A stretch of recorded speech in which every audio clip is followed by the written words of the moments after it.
Hey everybody, Johan Magnusson here, Big Swede Barbecue, and today we're making Iberico rib racks with potatoes. The cut that we're going to use today is the Iberico 4 rib rack. It cuts a little bit like pork chops, but it has so much more flavors. Look at the beautiful marbling on this cut. The first thing we want to do is cut the 4 rib rack into a 2 rib rack. Then I like to trim off all the meat from the bone. It takes a little while, but it's worth the effort. I recommend to tie the rib rack. It holds up better when you cook it that way. Then we want to season it all over with our Big Swede Barbecue Badass Texas Boost or any kind of salt, pepper, garlic rub you like.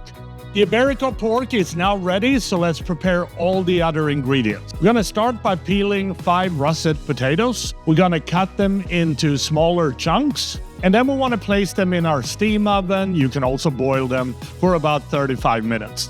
When they're soft, remove them and place them in a blender. Then we're going to add a stick of butter, and we're also going to add a cup of heavy whipping cream. We want to season with salt and white pepper, and then you want to blend this. We then want to use a mandolin set for 1 millimeter to slice a large russet potato. Next, we want to cut these into thin strips. Then we're going to create a weave pattern with the potato strips. We're going to add a layer of oil to a pan and set it to medium-high. Then we're going to carefully add the potato weave and just fry these for maybe 2 minutes. When ready, remove and put on paper towel.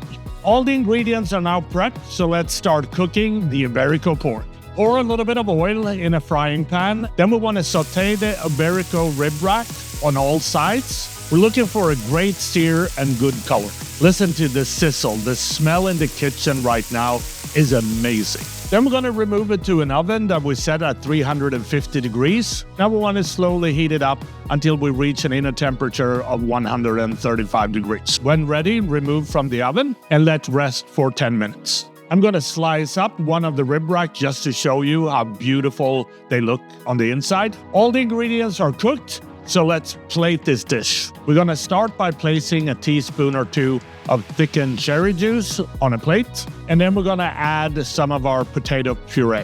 Then we need to place the rib rack on the plate as well. We want to place some slivered almonds in the puree. Next, we want to add 2 tablespoons of veal demi-glace. Then we're going to add a potato weave and garnish with some micro wasabi. Then this beautiful dish is ready to serve. And that is how I make my Iberico rib racks with potatoes with amazing Iberico pork from Campo Grande. And I think the only thing left to do is to try this and see what it tastes like. Good. Wow. So balanced, so packed with flavor. This is the best pork in the world. I hope you like this recipe. Happy grilling.